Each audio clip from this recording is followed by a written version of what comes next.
সেবা সংগ্রাম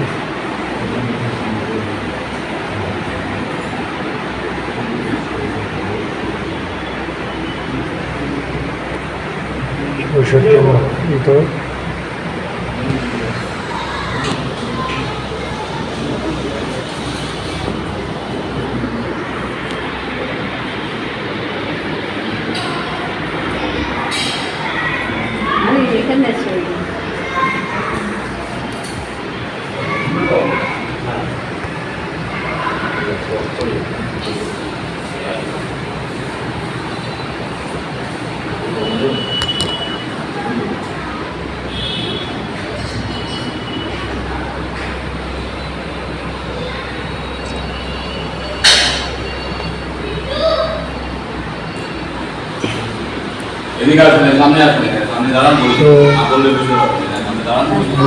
শিবা সঙ্গনে প্রভু বলবে, প্রভু বলছে শোনো।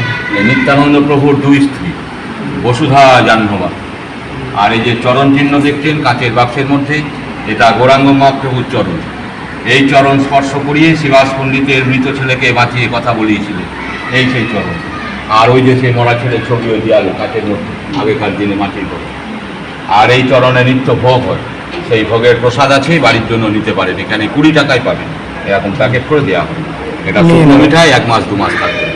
নিয়ে নাও শুকনো প্রসাদ, এটা বাড়িতে নিয়ে সকলকে দিতে পারেন। প্রভুর চরণ চিহ্ন ধুলো মাথায় দিয়ে, মাথায় হাত দিয়ে আপনি। এখন তো আর চরণে হাত দেওয়া যায় না। আচ্ছা, কাঠের বাক্স করে দিয়েছে, যার জন্য পরে ফেলে দিয়ে ফাটিয়ে ফেলেছিল। এর আগে যে ঠাকুরটা ছিল না, আচ্ছা পাথর তোটা, আচ্ছা, দুখণ্ড হয়ে যায়, চুলে যাবে। আচ্ছা আচ্ছা। তো মহাপ্রভুর সেই চরণ চিহ্ন শিবা সঙ্গনে। এখন আর বললাম চরণে হাত দেওয়া যায় না, এখন কাঠের বাক্স করে দেওয়া হয়েছে। কি করবো হাত দিয়ে, ফেটে গেছে বলে ওটাকে, ওই যে ফাটা রয়েছে এখানে, ক্যামেরায় আমি দেখাচ্ছি সুন্দর করে, এটা ফাটা রয়েছে, ওই জন্য এটা মাথায় দেওয়া যায় না। আমরা মহাপ্রভু বাড়িতে চরণ চিহ্ন দিয়েছি, ভগবানের চরণ চিহ্ন সেবা সঙ্গনেও আছে।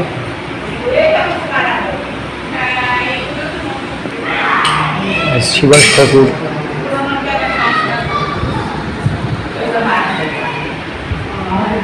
মরা ছেলেকে যে বাঁচিয়েছিল, আর একটু এখানে রয়েছে, দর্শন করি। হরে কৃষ্ণ।